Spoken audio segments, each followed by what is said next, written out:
What's up, people? Yes, sir. It's raining men. Hallelujah. I do not own the rights to this music. And if you're joining me tonight, welcome to the show. I am your host, Lee Black, and that is the Weather Girls. Alexa, stop. All right. I have sufficiently got my energy up. I'm bringing in my co-host, Mick Mac. What's up, Mick Mac? I do not have that kind of energy, and I don't even know what else to say. What's going on? It is raining men. Oh my God. Okay. So I tell you, we had a couple of viewers, and I guess my dancing caused them to leave. So God bless you. Oh Lord. But I do At first, see. I didn't even hear the music. I was like, "Oh, okay." So he forgot he was live. Okay. No, I had to come on with that great kind of energy. I do hopefully see that we've got some of the super fans in the house. Grown woman, don't try me. She said, "What's up?" She said she can't wait. Victoria, super fans, what's up? Terrence, Cuzzo, what's going on? So we're getting all the hellos out the way. And Terrence said, hello, hello, hello, hello. So we get all the hellos. And Lady Miss Cece says, she said, I see you, Lee. Yeah, look, I was chairman. For those of you that don't know, we don't own the rights to this music, but that is the Weather Girls. They're probably like one-hit wonders. That was their big hit, It's Raining Men. And so, yes, indeed. I got the wrong banner going across for Kenny's show because we are not Kenny Sports Hustle. This is Real Talk for Real Men. I am your host, Lee Black, and that's the co-host, Tasha McMack. So welcome to a live edition. Tasha, how are things happening in M-Town? Gotham City is just fine. I love it. I love it. So Gotham City is fine. I love that you described yourself as Gotham City, which is a nice segue into the topic we're going to be talking about tonight. I'm calling this show, Where is the Pride? For those of you that don't know, I live in Atlanta, Georgia. It not only is the Black Mecca, but it's also unofficially the gay Black capital of the United States. And yes, this is Gay Pride Month for those of you that don't know. And so here in Atlanta, all month long, there is a bevy of activities. So I wanted to do a show in all seriousness to shout out my love and appreciation and respect for the LGBTQ community. I make lots of jokes. And in case y'all don't know, I am the person that I'm an equal opportunity offender. You may not even notice, but I have some great, really true good friends who identify as in LGBTQ. I identify as a heterosexual male. Personally, I also have my own belief systems. But look, I truly believe in openness, honestness. And I wanted to just, highlight the fact that I wanted to talk about Black gay pride. And not in a serious way. As you know, this is Saturday. So I want to have some fun and just kind of have a conversation. So, before we get set on this, Tasha, any thoughts on this October being Gay Black Pride Month? No, I mean, it's huge. Like as far as like the holiday and the celebration, it's a big celebration in and of itself. I also am not a part of the LGBTQ plus community. I'm not affiliated with that at all. But yeah, just like you, interested to have the conversation, interested, if anyone part of that community joins the conversation, shed some light on some things that we don't know. So Absolutely. And it's always been an open invitation for my friends or even viewers to come on and share their views. The link is already out there if you want, but hey, ping me. I'd be glad to have you come on. And again, we have one simple rule on this show that's always been the bedrock of the show. We'll agree to disagree without being disagreeable. So this is never meant to be mean-spirited. This is fun. I joke. So please don't let anything that come out my mouth be offensive because, again, I'm being me genuinely. But I want to have some fun. So I want to talk a little bit about, what Black gay pride is. And then we're going to set sail on something cool that I wanted to do.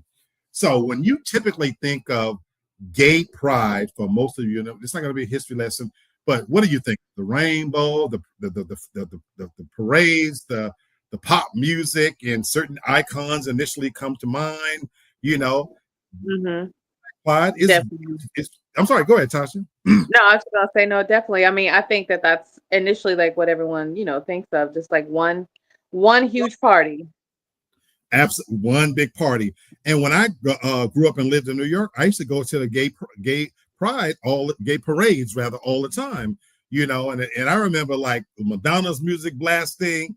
George Michael was real popular at the time, and shirtless people dancing and getting. And I used to literally film it, and it was kind of cool just to see that level of expression and freedom.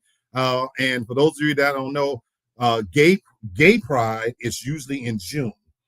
But Atlanta is different. This is a different animal. Toria says you have M.S. Lawrence down there and Derek J., well-known hairstylist to the stars. Miss Lawrence. Miss Lawrence was in TV show Star alongside of Queen Latifah, so I didn't know that. But where else would they be if not Atlanta with all of the reality TV shows, Tyler Perry Studios, and all of that stuff? And yes, Billy Porter is a big icon in the gay community. If you don't know, he was on the show Pose and things like that. So yeah, we're gonna have some fun. And again, this is a shout out and respect to the LGBT community.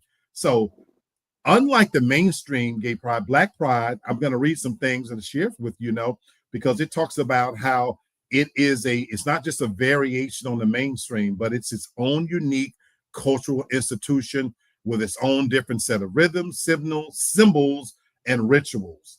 And so, when you just kind of looking at some of the contrasting the differences, even the music itself, as I mentioned, the traditional gay pride month, it's highlighted by pop music, pop divas. It says EDM, the campy drag type of, atmosphere.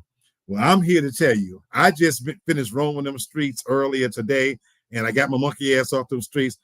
Gay Black Pride is different. Right now in this city, right now today, we had Chris Brown last night. I would imagine he's on concert again tonight. I'm not sure. But so we got a major concert happening here.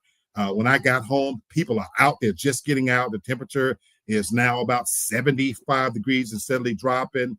And the music you can expect to hear blasting through these streets is going to be hip hop, house music, R&B, gospel, and Afro beats. So it's a very different vibe, but very much a lot of expressionalism. I've written downtown during different times during the month. People are everywhere. So this is very big here. Toria says they both were on Real Housewives of Atlanta, ATL. Then Bravo gave them their own show called Fashion Queens with Bevy. Toria, you always like a walking encyclopedia of knowledge for famous people and everything. But here's what I want to do. Again, without just going through the talking part, I want to have some fun. So how many of you remember the show In Living Color? Oh, definitely. Yeah. Okay.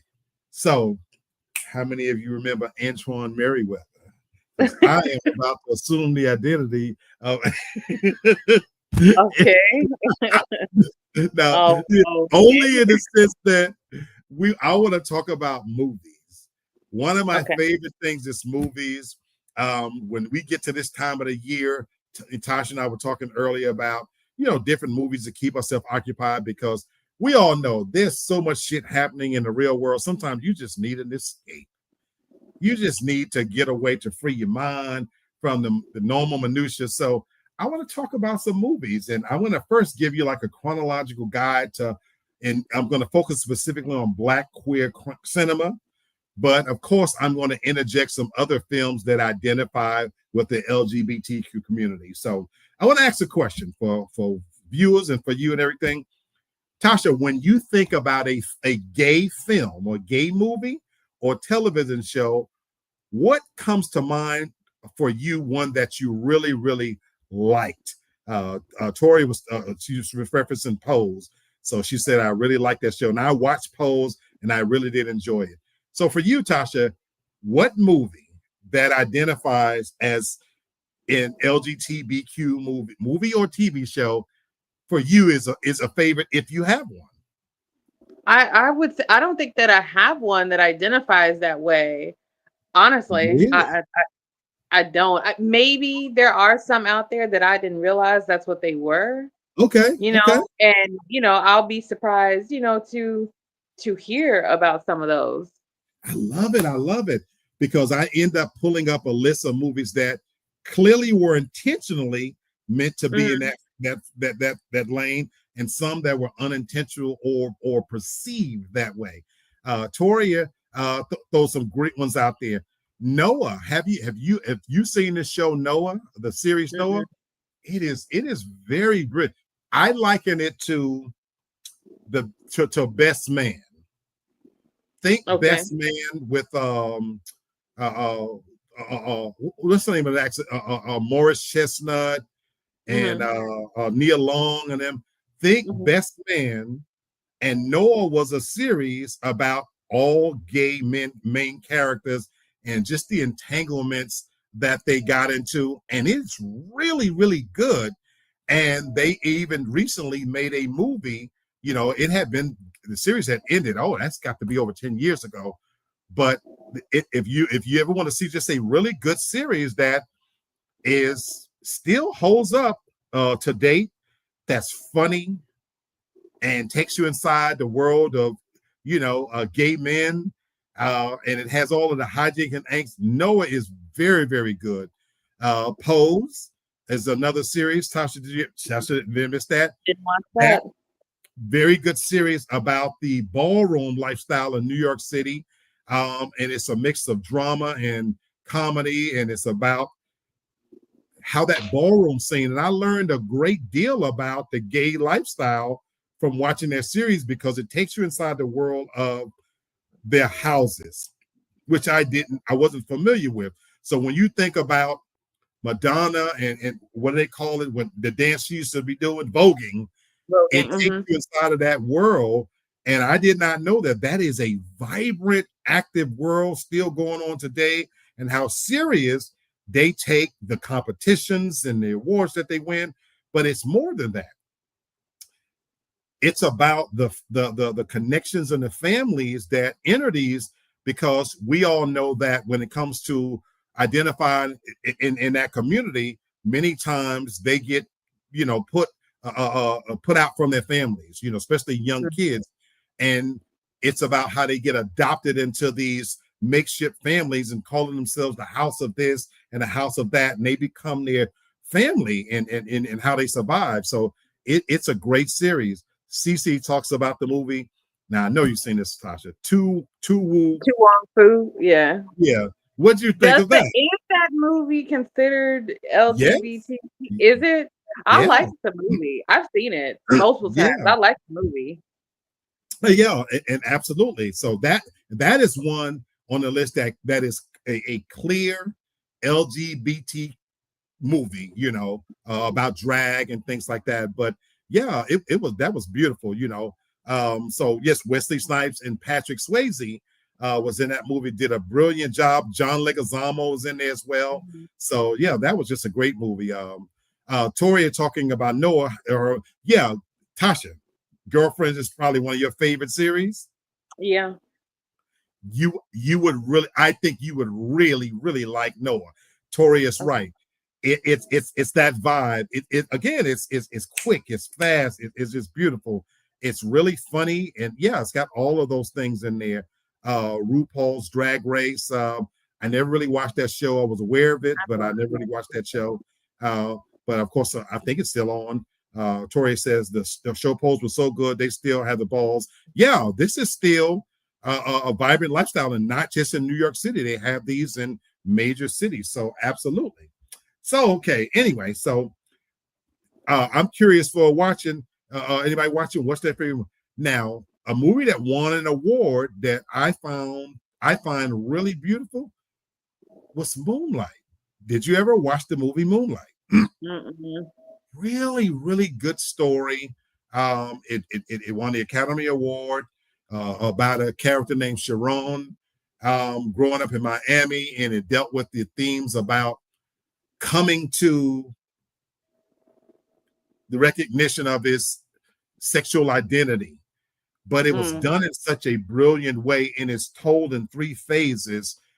from when he's a kid, and I don't want to give it away even, but it's very touching, very poignant, and the ending is brilliant. No matter what I'm doing, whenever that movie comes on, I stop and have to watch it because the ending part is absolutely what everything that you would want in a movie.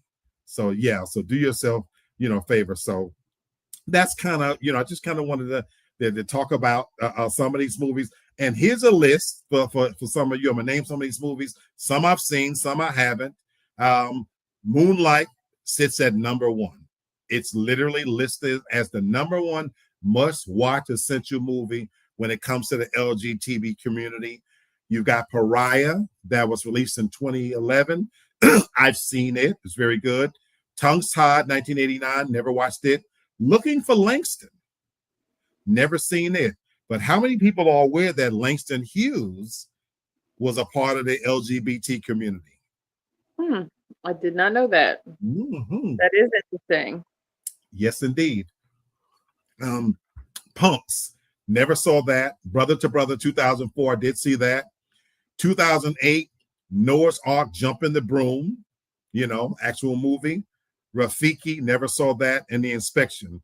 The Inspection is a fairly recent movie about a young man who joins the military to try to kind of escape his sexual identity and what he goes through, the hazing and this, that, and the other. And it is also very, very good movie. So these are some of the movies. So I wanted to kind of now talk about some of the movies. And I'm going to bring up a list, and let me scroll down as I get through them, that had gay themes. And then I want to just talk about, did you realize that? Are you familiar with the movie Ben-Hur? Ben-Hur? Yeah. No. So there's two versions of Ben-Hur. One was 1959, and then they had a remake version of it. Toria says, still talking about movies, they just had a new movie with Noah and them. The one friend forgot his name. Yeah, I saw this latest movie as well. I saw the original movie, Noah's Ark, and then they came out with a recent movie like months ago, and it's still very good. The characters are older, but in this one, they interject the trans lifestyle into it a little bit more, and they're parents. So again, if you watch the characters and follow them, they do such a great job. Grown Woman says, yes, I remember the original. Toria says she loved it. So Ben-Hur, it's a biblical story that culminates in a chariot race with Charleston Heston. Well, the screenwriter, Gore Vidal, admitted that he wrote the friendship between Judah Ben-Hur and Messala as an unspoken subtext about their love affair. I never, ever knew that. And it makes me go back and look at it. And I watched it recently, as a matter of fact. And it makes me look at it in a different way, because one is a Jew, and as I said, Ben-Hur, he's a Jew, and Messala is a Roman. He's Roman, and as you know, from biblical times, the conflict, how they persecuted them, and it's this deep story, and they had this deep respect for each other. But at the same time, he imprisons him, and Judah Ben-Hur goes through all of these life changes where, unbeknownst to him, God is really looking out for him and leads him on this journey that comes full circle, where Messala literally ruins his whole life, and I'm talking about in the worst possible way. Imprisons his family, sends his mother and sister into prison, where they end up getting leprosy. And I don't want to give all of it away, but obviously Judah is sold into slavery, and he works his way back to his freedom, to where he's competing against Messala in the arena in a chariot race. And that's the ultimate scene, And so, yeah. So that's one of those things. let's talk about Top Gun, because I want to I'm gonna go back and forth, and I'm trying to find some movies that you may have seen. So, have you seen Top Gun? Yeah, like a long time ago. I'm curious to see what you're gonna say about this one. Well, the screenwriter talks about the volleyball scene between Maverick and Iceman and their rivalry endlessly parody the homoerotic energy. And there is a new remake, not a remake, a part 2 to Top Gun, where they kind of also do a similar scene where they're playing football. So I want to ask the question here, though, for you as a woman, Tasha, how often do you look at movies, and do you ever pick up on the homoerotic energy in movies, or is that not a thing that women pick up on? CC, Tori, I'm curious as to what you think. I'm almost positive like women, like some women do pick up on it, but for me, it would be something that I would gloss over. Honestly, I would probably gloss over it. Okay. I as a guy, I'm curious what they think. Cece says she never likes Top Gun. I, you know what? I Was it enjoyed Tom? the part 2. And Cece says I think women Yeah. do. Toria says they had the new Top Gun football in that one. I can see it when it's one I can see it when it's one there in the movie or two. I'm not sure. I kind of lost touch of that. Cece says yes, Tasha. And Toria, so I'm glad you made that. She said, my husband can tell right away. I'm glad you said that, because as a man, there are certain movies and certain scenes where it's a little weird for me, and I pick up on something, and I'm thinking all the time, well, I hate to say it this way, like when they wrote this, was this intended to be, it's got this weird energy in there that for me kind of feels odd. And some of the movies that immediately come to mind, Fight Club, which just so happens to be on right now. Okay. 300, one of my favorite movies. Okay. And whenever I watch 300, it makes me think of Antoine Merriweather, where he used to say, oh, 300, it's a glorious movie about all these sweaty men walking around in these little skirts. It's that, because it has that energy to it. 300, just the whole Spartacus, all of that kind of, and then Batman and Robin. When George Clooney played Batman, Mm-hmm. the final installment of it where he did Batman and Robin, everything about that screamed gay. Everything about that movie screamed gay. And it's the one Batman movie where I to this day, the set pieces, the color scheme, the decorations, the set, he went so over the top. I forget the name of the director who directed it at the time, but oh my God, it was just clearly meant for the LGBT community. Now Cece, she's talking about the original show. It screamed gay on the TV show. Did you feel that way, Tasha? Did you ever even watch the original Batman when it came on back in, I guess that was the 70s or 80s? Yeah, like I've seen remake.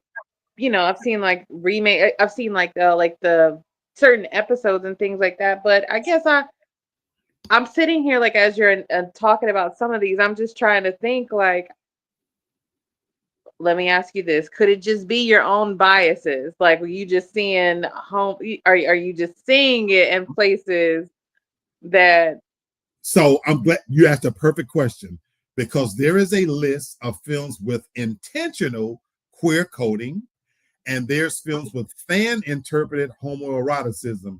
So the ones that I'm mentioning, that's why I asked about as a woman, as a man. So here's a quick little list of the ones that we as fans interpret with that homoerotic energy: Top Gun, Fight Club, 300, Point Break,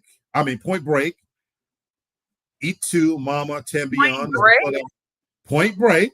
It says the focus is on hyper masculine bodies, that whole Spartan brotherhood kind of thing. As I mentioned, I'm telling you from a man's point of view that I get it.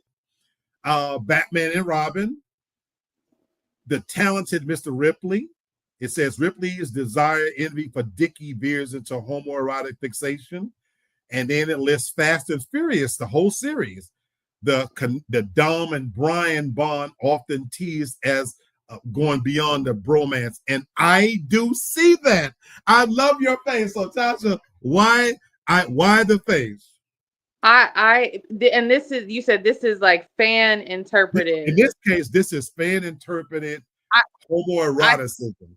I think it's your own internal biases. It because is. Because when I think about like all of the like Point Break and things like that, nothing when I'm watching those movies, nothing about those even hint to me as even a little bit of touching on those. But I guess like I don't know.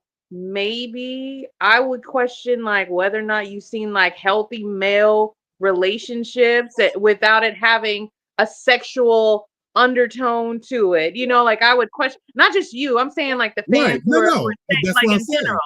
I'm asking like, how do we not know that? But then also, I push back on something like that because it's like we don't want to classify men all in one way. So when we see a different element, a different type of relationship, a different type of connection, why do we automatically have to label it as as homo behavior? Not to be that's not meant to, that's not meant to be like funny, but I'm asking like a serious question. No, all your questions are valid, and I'm clearly not by myself. Mm-hmm. But what shapes you to have those ideas? I can only tell you my story growing up in New York, and where there was a clear distinction between gay and straight. There wasn't a blurred line. Along the way, you became this whole gray area in there. So when I do look at the movies that they listed, it doesn't make me uncomfortable enough that for me not to watch. Mm-hmm. But it is weird in the sense that I do pick up on the whole 300. When I laugh inside when I see a whole bunch of men traveling together, there's a thought in my head, where the bitches at? Now clearly the Spartans love their women and wives and whatnot, but that whole hyper masculinity thing. And then if you watch the series Spartacus, that same element, we are Sparta, which again, that actual series on Cinemax, it really did depict that Greco lifestyle where they, in that Grecian lifestyle, they did literally have bisexual affairs and stuff like that. So I can't unsee that. So for me, it definitely has that energy. Now with not with all of them, but I do see the connection in some of them, and I'm gonna use the last one, Fast and Furious. There are some scenes in there where it's a little like, was they intentionally trying to make the relationship more than just friends? Because some of it for me was like, you don't normally see men have that deep level conversation. So, again, it didn't bother me to the point where, oh my God, I'm not going to watch it. But it definitely rang in my head for sure. And back to Cece's point, the original Batman, come on, man walking around in his tights and his drawers, him and Robin, and a grown ass man with a ward. You have to kind of see the context there. At least I do. No, I genuinely, it was of the time. It was appropriate of the time. That's just what you had. I wish there were other men to tie in to see if I'm by myself, but clearly it's not. I'm going to read a list of the ones that they say were intentional, but I want to make sure I don't skip some of these comments. Toria says, but what really shocked me is when they put gay men or gay women on the daytime soaps. Now that blew my mind. They kiss and have the bedtime scenes. Yeah, well, so that when it started becoming the norm. I remember when Ellen DeGeneres had a TV show one time, and I think she was one of the first to actually have a gay kiss. Also on a show me and Tasha like, what's the show with The best the guy and the girl that was best. You know what I'm talking about, Tasha? Will and Grace. Will and Grace. You Love know, that show. right? You know, so that was one of the first for me. One of the first sitcoms where the main character was gay that I loved. That it was normalized for me to watch the behavior. And if you remember, Tasha, there was an episode on there where Will kissed some. Remember that? Remember there was an episode where he actually did a kiss. I think Jack had had him on a show something. And he did a kiss on live TV or something. He kind of made a statement. So that they was making a statement. So this was predating what we have now, where almost every show now has a gay character for sure on there. It's normalized. But Cece agrees with you, Tasha, where the stuff I was talking about, she said, I didn't see that Lee at all. Now she says, but Brokeback Mountain was a different story. I watched that was meant to be out. That was meant to be exactly out. Like no mistakes here. Yeah. Right. Now, Toria, you said that you need to go back and watch them. Then you may see it, Tasha. So I don't know if she's referring to. I rewatched Fast and Furious, like the entire, like all of them recently, even the ones with Jason Momoa. I've watched all of them like within the last few months. I never picked up on any, nothing like that ever stood out to me. But that's just me. So no, that's what I said. Now here are the list of some of the movies. It says films with well, she mentioned the one she said you need to go back and see it. She was referring to Point Break. The Bodie and the whole thing. And that's why I said I can kind of see the energy. Anyway, that's just me. But here are the films with intentional queer coding. We are talking about Ben-Hur, Spartacus, and they're referencing the 1960s version of the actual movie, not the series, with Kirk Douglas. They're talking about. And it specifically talks about the snails and oyster scene is intentionally coded bisexual reference. That I didn't know. I would have to go back and watch that scene to really pick up on it, because that was back in the 1960s when it was released. Rebel Without a Cause. Did you ever watch Rebel Without a Cause? No. Again, an older movie, 1955. I am a movie buff, so I love older movies. And so Salmonell played Plato as a gay teen, clearly enamored with James Dean's character. And I didn't see that either. Again, it's right. It's been right, but James, I didn't pick up on that. Right, Looking for Langston, 1989. So now the movies are starting to come up in our era. A Black British art film blending archival imagery and homoerotic fantasy around the Harlem Renaissance poets. So again, through my research, I was a little, surprised to know that Langston Hughes, also James Baldwin, two prominent African-American writers identified in this community. Now, I saw it more evidently with James Baldwin. I had to go back now in my head because I was a big fan of Langston Hughes and used to recite his poems and stuff. And again, it don't change my love for his poetry and whatnot, but I didn't, and this movie is kind of talking about that period.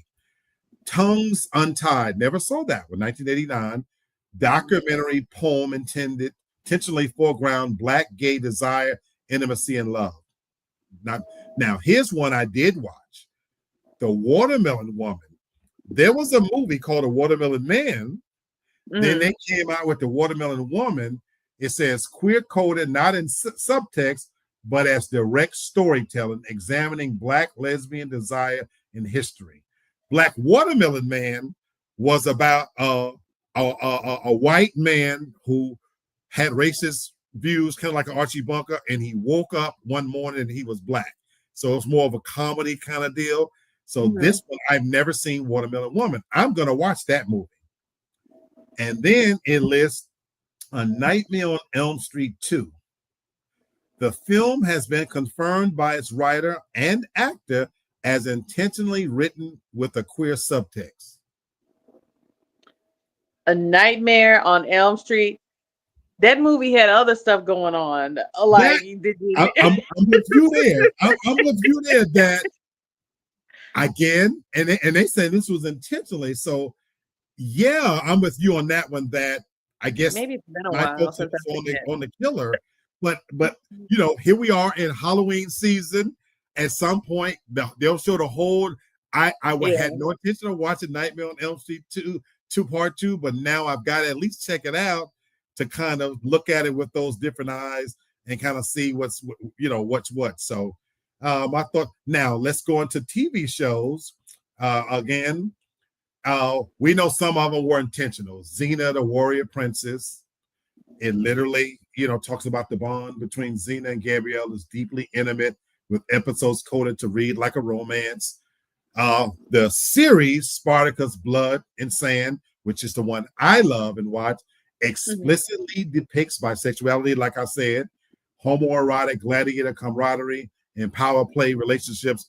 In that series, they didn't hide the fact that, hey, I want some ass right now, or whatever. That's all they had, in some cases, and they had to fuck. Noah's Ark. So the series and the film, groundbreaking series about Black gay men in LA, humor, drama, love, made homoerotic undertones explicit. Oh yeah, they don't hold back. They don't hold back. That's why I say, Tasha, if you like Girlfriends, if you like the movie Best Man, I really think you would enjoy that. It's really good. The series, both movies, really, really good. Pose, set in New York City's ballroom scene, though overtly queer, it also luxuriates in homoerotic ballroom performances and drag culture, clearly. And then Looking. And I wasn't aware about this one, about gay men in San Francisco featuring homoerotic tensions between friendships and lovers. So wasn't familiar with that one. The most interesting list, again, is the fan interpreted ones. But I want to read a couple comments, before I go there. Make sure I get those in. Toria says, I used to think, all those beach blanket movies with Annette Funicello and Frankie Valli, I thought it was gay people in those movies in the 60s. I never saw that, Toria, and I was so fond of those movies. And I watched all of those movies with Annette Funicello back then, Bobby Darin and all those. I was enamored with that whole Elvis Presley era stuff, the Beach Boys. But now those, ironically, I never picked up on any homoerotic nature of it. Grown Woman Don't Try Me says, when I found out about Langston, I didn't see that coming, but James Baldwin was very evident. I agree. Yeah, he just had, he looked and sounded and acted, clearly. Tori says, that damn movie make me get rid of my waterbed, that damn Freddie. Now, that's a whole other thing. I literally watched Freddie last night, Nightmare on Elm Street, and it's so silly to me. I can't believe that it was scary to me back in that day, but watching it now in light of what horror movies have become, I can't believe I even liked it. And I was even scared by it, Toria, but at the time, it was scary as shit and had me up. But yeah, not now. Okay, that you say that. Okay, I'm glad you said that because I was just sitting here thinking with a lot of the shows that you've named and for other people, other viewers that agree with you, are you all saying that at the time when you watched these, you thought that immediately upon seeing whatever shows these were, you immediately felt that they had homoerotic, like underlines, or was it developed? Did you start seeing that after, like, based off of today's time and how society is now? No, so for me, it was immediate. The ones that I mentioned, it was immediate. At literally watching it in that moment, that it was a weird energy that seemed beyond the normal guy thing, whatever that is, whatever that is in my brain. So yeah, for me, immediately seeing Batman and Robin, I'm gonna keep it even funky with you. I said, this is fucking gay. Immediately. Okay. Immediately. Okay, I'm gonna go you even one better. The current Superman, I'm convinced with every fiber of my being, it's a gay movie. It comes on with Superman getting his ass beat. And I did my best to try to go back and watch parts of it. And what they did to Superman, who also happens to be my favorite superhero, is they gayed him up. And I mean that with the greatest respect to my LGBT community. But yeah, for me, Tasha, it's immediate as when I recognize something in those movies that triggers that immediate okay, is they about to kiss or are they gonna fuck? You know what I'm saying? Like it's it's immediate for me. Yeah. So looking at this list, it was confirmation for me that I wasn't by myself feeling that way. You know, Toria says characters you see, they have something other than friendship. So I'm assuming she's saying the same thing that, you know, because when I watch a movie, I'm like into it, you know, and I'm like into the characters. So like even Fast and Furious, you said you didn't see it at all. Yeah, for me, Tasha, for me, his relationship with Brian was just a little bit too close for comfort. And it never crossed over, but it was in my head, it was there that it is weird. It's weird. It's hard to explain. It's weird. It's hard to explain. Great question. Great question. Now, some of the ones that they mentioned as fan interpreted, and as always, I'm looking at this list for the first time in real time with you. I did my research and I had this. That's why I'm telling y'all I have to keep looking over here to scroll through it because I'm seeing it for the first time. The fan interpreted series, Supernatural, the Dean Castillo relationship, aka Diesel, became famous for fan interpreted homoeroticism. Now I watched Supernatural, but again, I wasn't in deep into it to really, I can't say to judge that. Sherlock, the Holmes-Watson partnership is often read as romantically charged. Don't know. Smallville, Clark Kent and Lex Luthor's rivalry friendship often felt homoerotic with obsession at its core. And the whole Superman thing, they're always at each other. That's his arch enemy. But I never picked up on any, that never felt homoerotic to me. It felt obsessive and maniacal, but not homoerotic to me. This one shocked me that showed up on the list. The Wire. In my opinion, the greatest television series that has ever been made.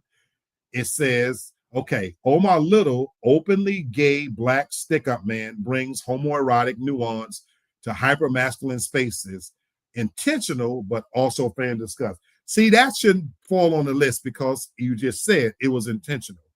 But that was for me. Go ahead. I'm sorry, Tasha. Go ahead. I'm just noticing a theme, like the same phrase being used. I'm noticing a theme. So hyper masculine now is being called homoerotic. Okay. According to this, yeah, I guess. Now, I love that you brought that up because maybe it's defining it in this new era of what we consider as toxic male behavior, this, that, and the other. But And that was for me. Wrong.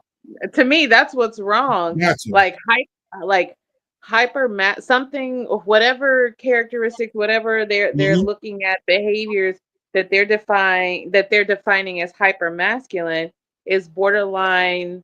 They're saying that that's borderline homoerotic tendencies. Then you're trying to change the face of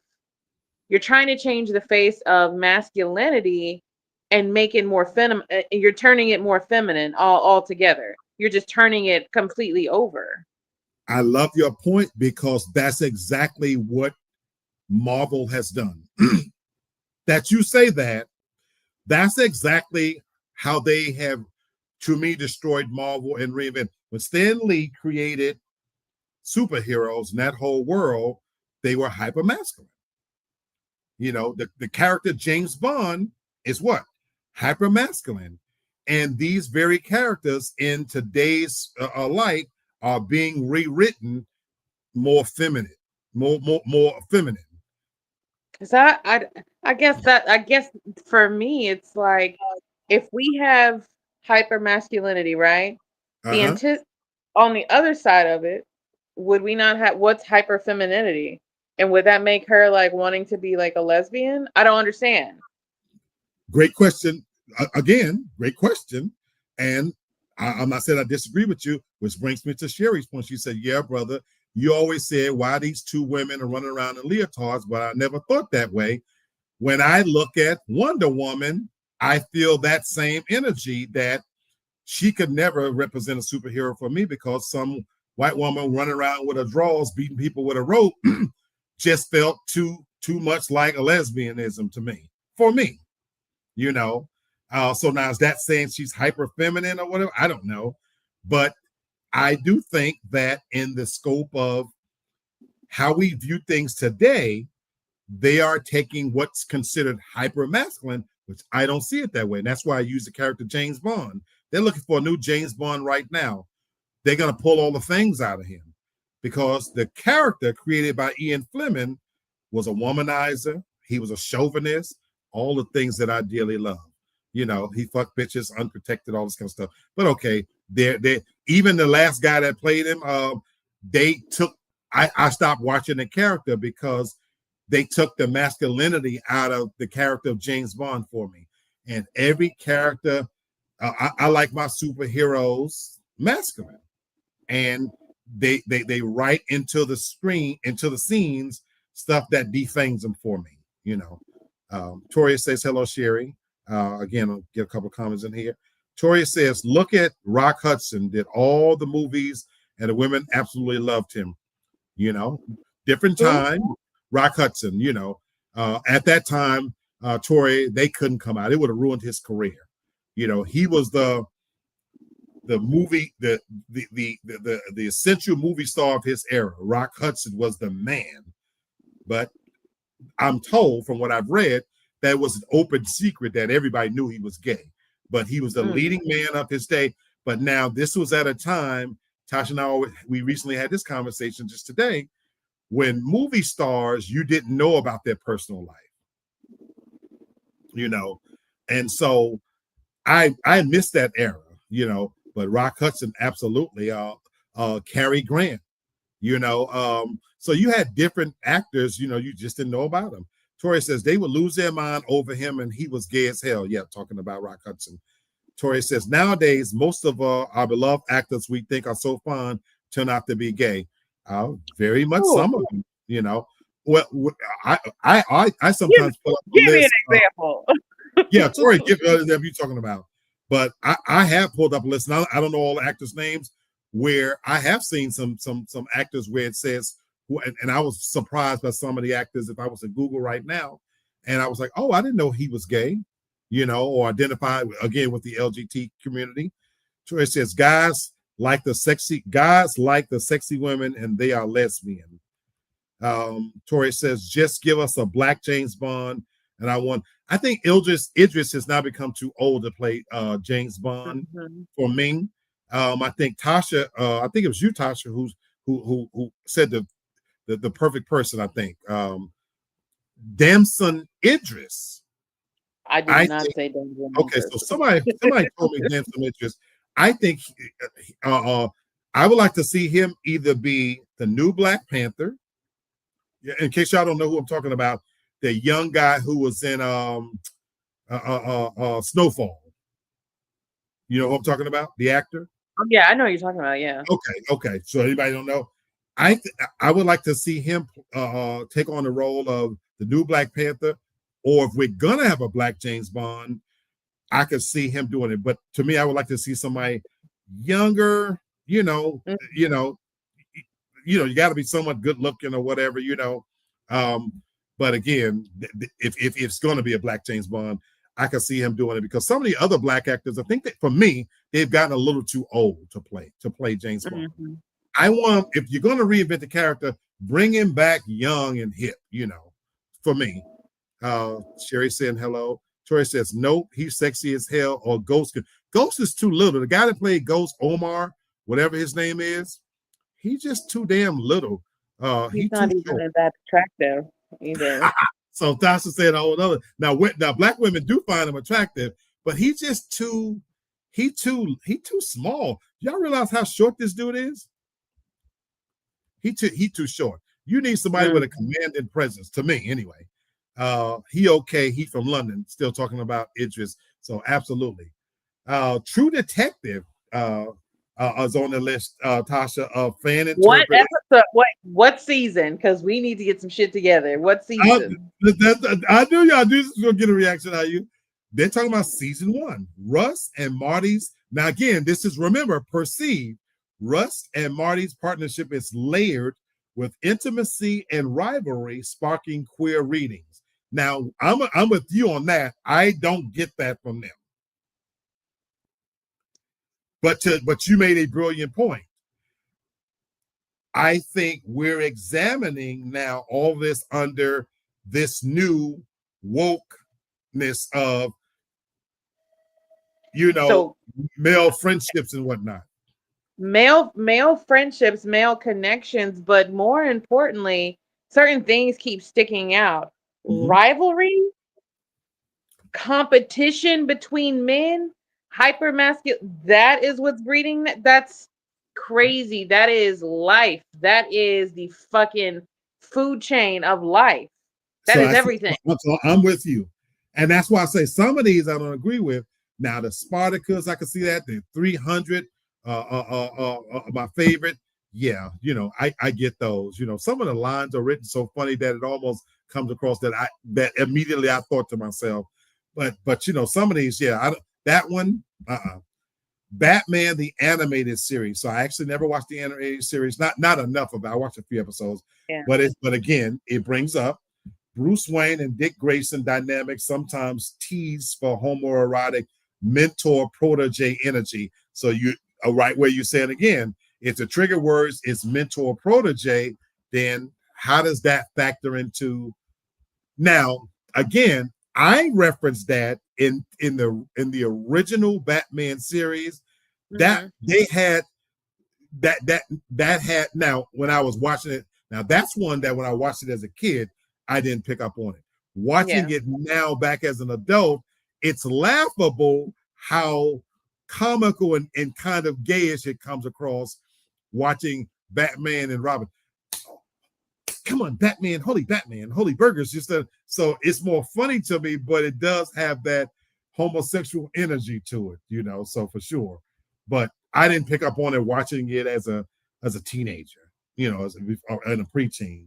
It didn't pick up on for me then. Okay, so we're not going to stay on too much longer. Again, most of the family couldn't make it, so we just wanted to do something for sure. Tori says next, the fans will say Simpsons are gay. Right, they gonna label everything gay. Everything, everything. That's kind of what it seems like. Everything is going to be labeled as gay, and it's very interesting that most of these are always geared toward the male. Like they're not picking. Like Very true. the things that you've Very listed true. are not like there's overt shows right now that we can name. Orange is the New Black. Um, the Hunchin sisters. I mean, the Hunting wives. I Them still bitches haven't didn't seen do that. nothing but hunch on each other. That's Okay. all they fucking did the whole fucking show. What's the other one? That's like the Wentworth. There You know are why? shows You know why I that think are that is, though, over. Tasha? I think more men are like me that we don't view when we. I'm gonna speak for me. I'm not speaking for when I think of the word gay. It takes. I don't apply that to women. Lesbianism is not for me. It doesn't make it on the LGBTQ spectrum. Two women freaking it. It's just freaky to me. All right, until you lose your woman to a woman. Maybe I would feel different. And I wonder if that's why none of these, like you said, none of these are highlighting how we see women and their closeness. Yeah. Because like you said, there are many movies and TV shows where the women are actually, very intimately dependent on each other. My brain doesn't ever say, man, look at these two lesbians or whatever. Because even if it goes there for me,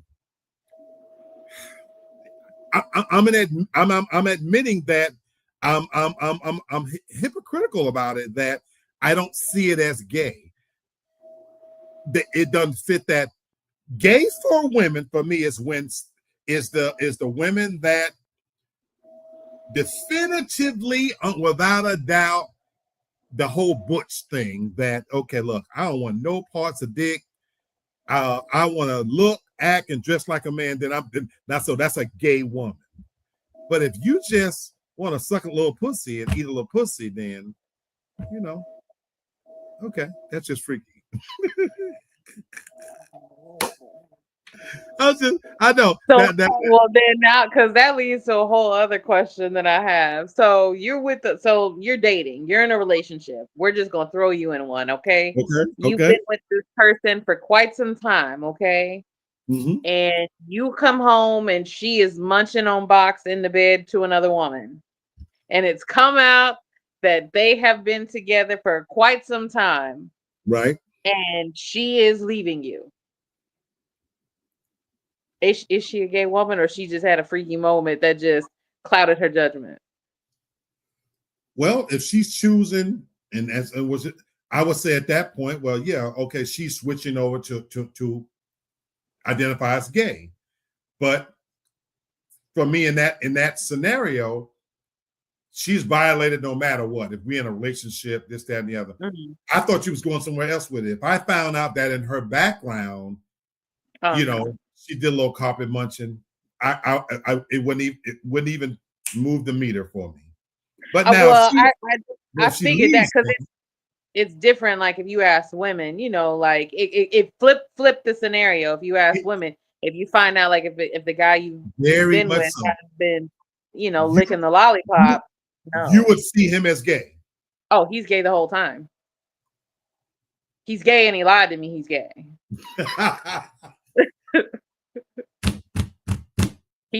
He's pretended to be straight this whole time.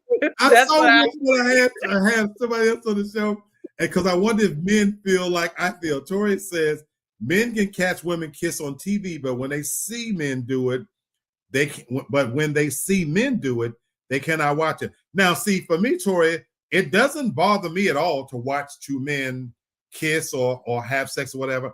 P-Valley, there's a lot of men, some even amongst the family on this show, that have a hard time watching it. And I remember when P-Valley was real popular, it turned off a lot of men. You could tell they wanted to like it, but the moment that they would have a actual full-fledged gay scene, oh no, I can't watch that shit, blah blah blah. Miss Tori, that part, huh? What'd you say? No, I was just gonna say some people classify that as a gay show. I'm like, they do. Yeah, and me and Tasha, we fought it at the time. It's not a gay show. It has gay characters. Yeah. But Tasha, thank you. It's to me, it's not a gay show. It's not a gay show. It has gay characters. If anything, it's a show about a fucking strip club. You know what I'm saying? Right. But it has gay characters.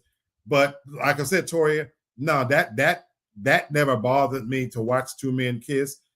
It's fascinating. And again, I don't even have an moment with it, it did. Now, when on that show, when there was a scene where I can't think of the name of the character, the rapper guy, because they've taken way too long to bring this damn show back on, that I've lost interest. I don't think they ever bringing it back on. They claim they're coming back. They actually advertising that you say that. I think they've been advertising since it ended last time. I know Murder. That's his name. Was it Lil Murder? They claim, that in October, I think it's that's what to your point. I don't know, but they actually saying all the fucking episodes are made and they're supposed to be coming back. The problem is it's been gone so long. it truly has lost its steam because I'm not going back watching the old shit. I'm not. That's a whole I other made thing. up in my head how the show ended, so I've already resolved here how the Right. show ended. I'm good. I'm with I you. don't even need your And that's resolution. where I think they fucked up because it was such a great show. But where I was going with my take was, Tori, even those two men kids, I tell you, when he bent over, when Lil Murder did bend the best friend over, or whatever his name was, and fucked him, I tell you what did go to my mind. You know what I'm saying? His dick has got to be shitty as fuck, cause that really, dude, like you just gonna pull his mustard drawers down and stuff yourself in him. That did go to my head. I'm just saying. I have gay friends who have shared with me all the things that they have to do if they know they're going to take some dick. And so having this knowledge in my head, I'm thinking to myself, y'all not going to bathe in no shit? You're not going to, you're just going to bend him over and just really just fuck him? So, But how you know he wasn't? If you stay ready, you ain't got to give. So you know what? I don't know. Maybe he was already ready. That did go to my head. Damn, he probably got shit all over himself. You know what I'm saying? Like, See, okay, that's so interesting because my thought process, my thought process on that is, number one, I wouldn't even think that. Oh, I bet he has shit on his dick. It's like, wow, they just really, really couldn't wait to see each other. So, wow, like two different people watching the show, like, wow, they really couldn't wait for each other.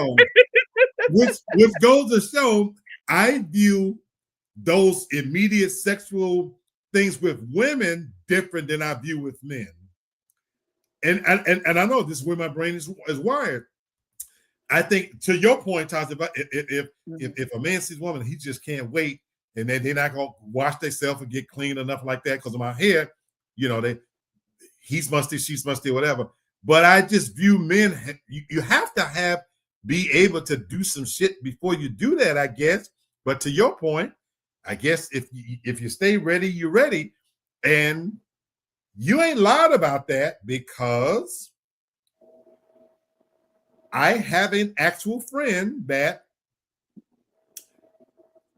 came to stay with me, and that was his mindset. I'm gonna get ready for whatever comes tonight. So he was ready, and I don't know in that character if the guy. Now that you mentioned that, see, you making me look at that scene a whole different way. Oh my God, what if he felt like I might get fucked by C Murder tonight? So I'm gonna keep myself ready. Okay, see, now my brain's working a whole other way. But okay, Tori is. I kid you not. I mean, that's not just like watching shows that you say that. So years ago, I used to work at Walgreens like overnight, right? I was a supervisor overnight, and this guy would come in and he would buy like specific things. He would buy like a gallon of water. He would buy like a little bit like little grocery things, and he would buy enemas, like packs of enemas, right? Right. Never, I'm working, I see what he's getting. It's late at night, it just never dawns on me what it would be for until someone else who works there, like she made a comment to me about it. And I'm like, why would I even I don't even consider what somebody's buying. I don't care what they're doing with it. Right. He was like, oh, he's probably going to go get himself ready to get fucked. That is the last thing that I'm thinking. Like, it doesn't register. It's just fascinating, like what people, like people are paying attention to and things like that. That's the last thing I would be thinking about. So, ordinarily, I would not have. I have been educated by gay friends of mine in such a way that now I understand it. I didn't at one point understand what all had to happen. But yeah, I'm not kidding. You got me playing that scene back in my head because if his character, if he identified as gay and he clearly was in love with C Murder, that maybe for him, women, because now that you say that, he never got with any women on the show for the little time he was out or whatever. Right. It always was about them too, and they had that deep bond or whatnot. It was just tragic, but yeah, that's just very different. So, but yeah, Toria says, me either, didn't bother me at all talking about seeing two men kiss. I like movies and different shows, no matter if it's gay scenes or not, but my husband will not watch the same shows with me.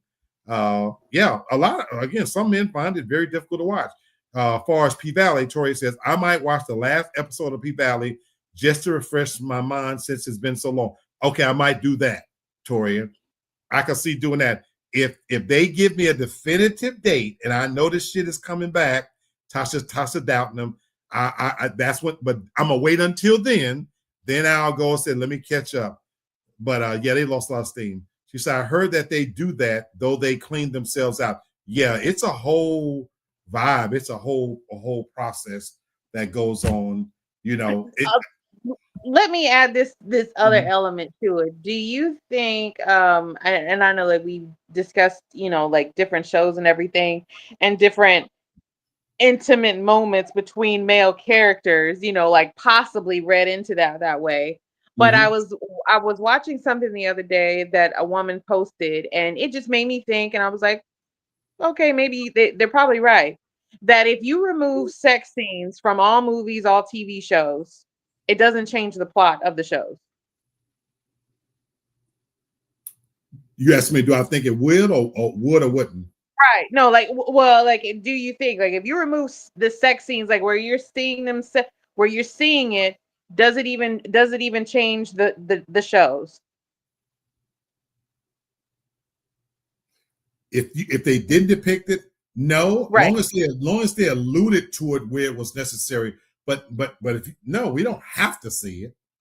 Right. So with them removing it, let's just say they just remove it, that maybe, and even when they allude to it, it's not even overtly. Like it's just a little bit of, you just have to use your imagination to what Right, happened. You don't hear no right. creaking bed.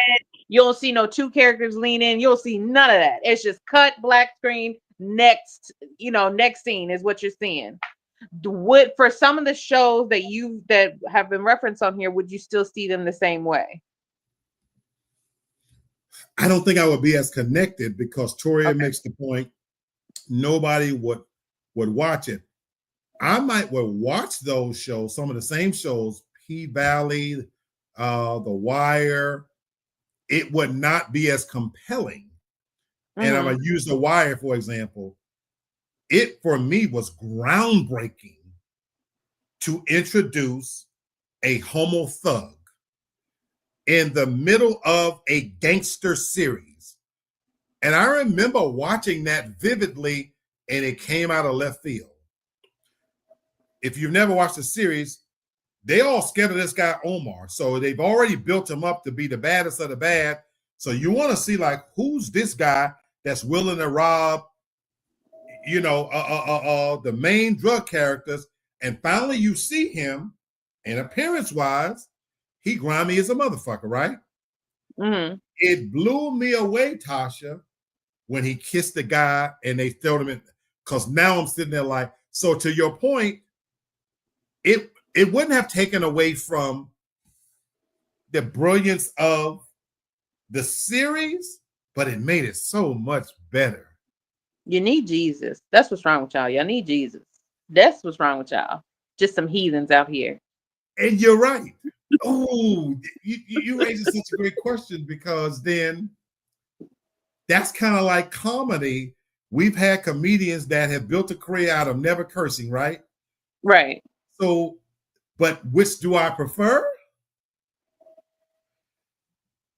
I prefer a little bit of vulgarity. It adds to the flavor of the joke, the this, that, and so the sex scenes for me, it Hmm. adds to my enjoy. I hate, well, you know me.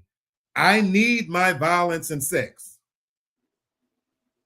Be careful. They're going to say that you're being homoerotic. So just calm down with that. I'm just, you know, okay, I'll go a step further. When a movie is first coming on and they do the ratings, do you know Hmm. I judge whether I'm going to judge like the movie more so by the rating? If it says graphic violence, strong sexual content, guess what I say immediately? Oh, this is going to be good.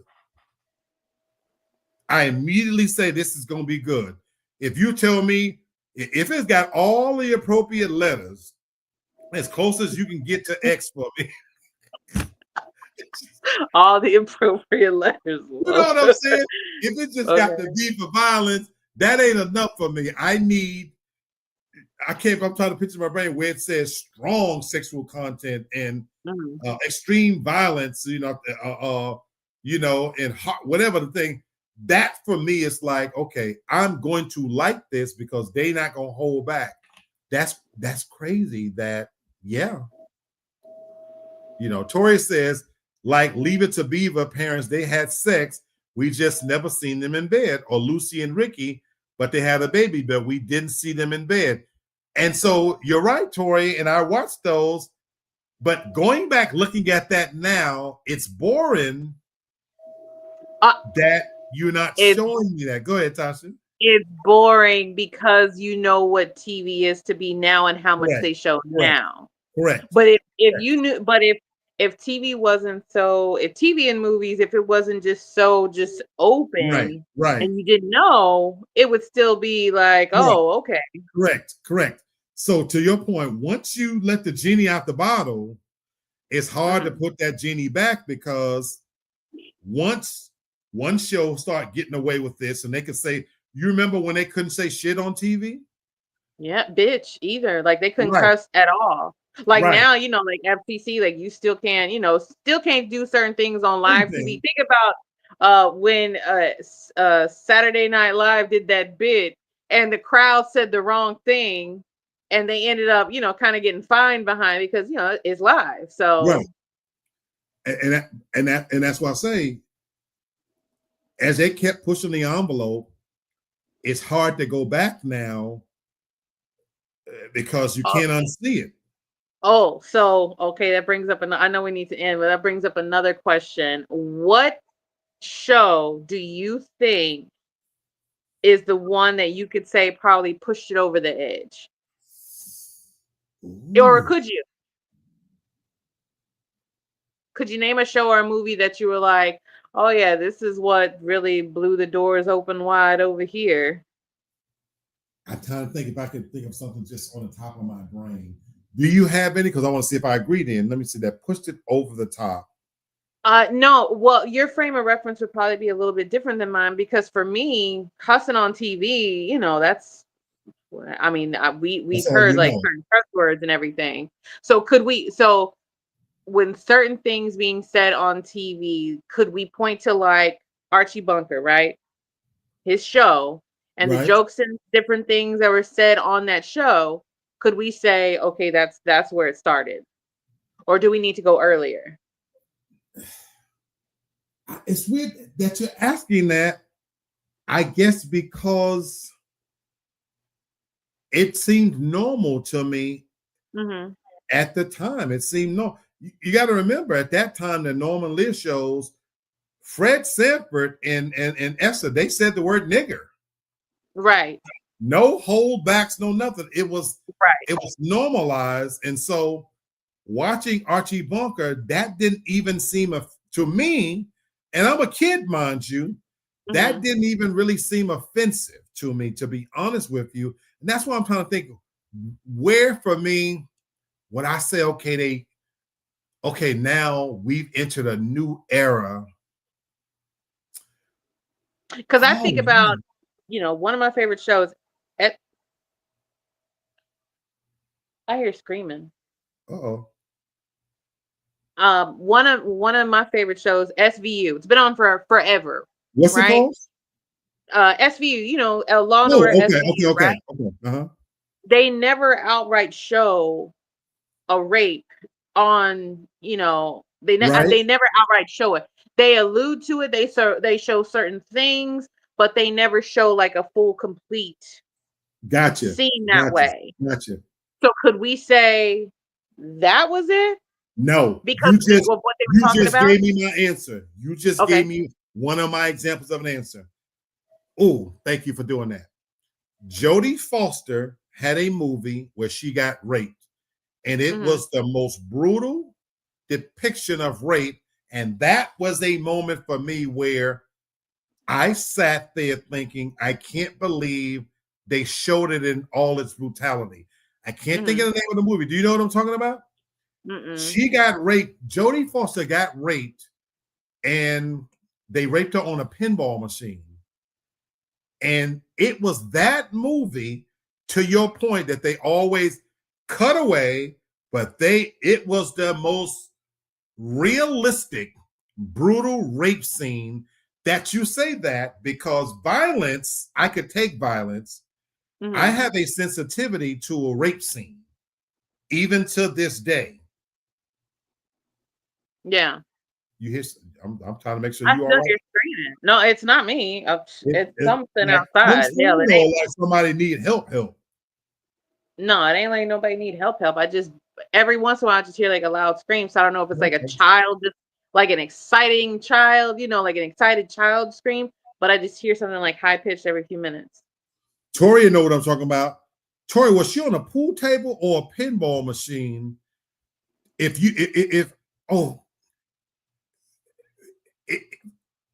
I can take violence. I've always been able to take violence. That, Tasha, was the moment where to film the gratuitous nature of a rape scene and all of its glory, I was sitting there stunned that, because again, we've had monster movies and this, that, and the other, blah, blah, blah. They got gory and gorier. That was the moment for me that you say that for me, like, oh man, I can't believe they showed all of that.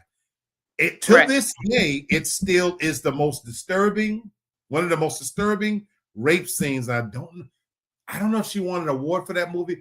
She got raped in the movie. They end up suing the bystanders, and they end up having a law now. The accused, and that end up being a law where you can't watch a crime and not do nothing. Yeah.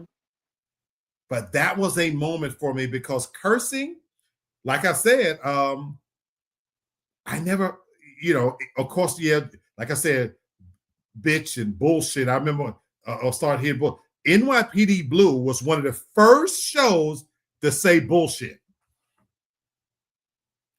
I remember when they pushed the envelope and from the FCC, they got the green light that they could say bullshit. And for a minute, every episode, they worked it into every episode to say bullshit. Sipowicz would say it all the time. That's bullshit, bullshit, bullshit. And I would laugh every time because they didn't open the door, but it wasn't shocking. It was like, okay, here we go. That rape scene for me, Tasha, was probably it. Great question. Oh, the accused. Do you know, to this day, I still have trouble watching that scene. It's so disturbing how the violence of it all. There's a movie for me that where it's an active act in there that I've never watched the movie again because of that. It disturbed me because it happened to like a younger girl. The Hills Have Eyes. Oh wow, really? Remember, like when they get to like the trailer, like when they attack the trailer and they had burned up like the men like outside and the women were inside the trailer. I've never watched it again since then. Never. Because she was young. So I'm like, that disturbed me. And when I saw it, I was a teenager. I was like, oh, never again. Is there still a trigger for you stuff happening to children? Well, yeah, definitely. Yeah, like that. I'm saying like in movies, like is that, because for me, rape scenes still, I'm weird. One show that I just, it was a great movie. That shit made me so fucking mad. What's his name? I know it whenever his damn, what's he in? It's not the Lovely Bones. It's where the little boy, he gets kidnapped and they gotta like go and find him like in the house and everything. It's Ben Affleck. Is whose brother I is know you're that? Ben talking about. Affleck's brother. Casey Yeah, Affleck is in it. yeah. That show, like what they allude to, how they never show what was done to the little boy, but Right. when they go into the house, like when they finally break in and they go upstairs and they show it like in clips of the underwear in the sink, the bar Okay. on the wall, and like that movie right there, it that movie fucking pissed me the fuck off. It made me so mad. Mm. Because it was a young boy, that it was like a little Right. boy that it Right. happened to. And the people in the house, I cannot think of the name of that movie. I And know. somebody, Was it? Is it Gone Girl? No. yeah, no, not Gone Girl. No, it's not I Gone know what you're Girl. talking about, though. Damn, what's Tori, the name of that? Tori says the movie for me was Farrah Fawcett, where she was being beat so bad by her husband, and then she burned his ass up, the burning bed. I remember that movie as clear as day, Toria, and that was another moment. That was a pinnacle moment in television history to show a woman fight back. And you're right, that was a pinnacle moment, absolutely, for sure. But yeah, says Farrah's face was so beaten up that it looked so real. Yeah, I remember that. Gone Baby Gone. I knew it was something like that. Gone, baby, gone. That movie fucking that movie messed me up too. Like seeing that Uh-huh. movie messed me up too. Whew, that's what I say. Anyway, we kind of got heavy there for a minute. As we close out, for sure, again, I definitely appreciate you guys popping in and check us out. I just wanted to basically come on for sure. And again, this show was about really just paying a little bit of respect to the LGBTQ community. And in case you don't know, again, this is Black Gay Pride Month here in Atlanta. It is bigger than just your normal gay pride. There will be endless parties. There will be all kinds of events. This is weekend number 1. There will be visitors, people coming from Memphis, Alabama, Florida, Washington, D.C. We have a shitload of New Yorkers already here. But for a lot of people, this is the month to come and participate in activities because in Atlanta, the weather is mild in October as opposed to some of the other cities. It's literally fucking 75 degrees outside. And as the night temperature is going to drop down to about a 68, it is gorgeous outside. It's beautiful. I personally am inside because there's a lot going on in them streets. There's a lot happening in the city. It's coinciding with Chris Brown being here. But trust and believe when I tell you, it is 9:24, people. They are just getting out. Yes, they are. Here in Atlanta. The nightlight here is real. And for people who may not know that from here, Sunday is the most popular party night of the entire week here in Atlanta. Yes, they go to church, believe it or not. And we have a lot of mega churches here. So church is different here than in other places. They go to church, they go to brunch and do day parties. The festivities will start tomorrow early afternoon. So while I'll be watching football, with this being Black Gay Pride Month, the hotels are booked. There will be pool parties. There will be day events, and they will party clear into the night. They'll give a damn about Monday coming. So Right. I wanted to say shout out to my LGBTQ community. Enjoy yourself. This is your world, your month. Have at it. But I love you guys like I love everybody else, and you're not immune from my wrath. And that is my way of showing that I respect you all the same. Toria says that it was good to see both of you. Have a great rest of the weekend. I'm going to watch Netflix. New movies come out. I'm going to do the same, Toria. Yeah. I'm going to shower. Find me some good, either a good movie tonight. I would recommend. I've been telling everybody if you like geopolitical espionage kind of series, Homeland is what I've been watching. So that's my comfort show right now. So whatever it is, do something nice for yourself. Tasha and I always say the weekends are way too short. So look, find whatever that thing is. A hot bath. Last Friday, I took a beautiful long hot bubble bath. Guess what I'm getting ready to do before I even get it started? I'm getting ready to take me a hot bubble bath with some Epsom salt in there. I've already got my food.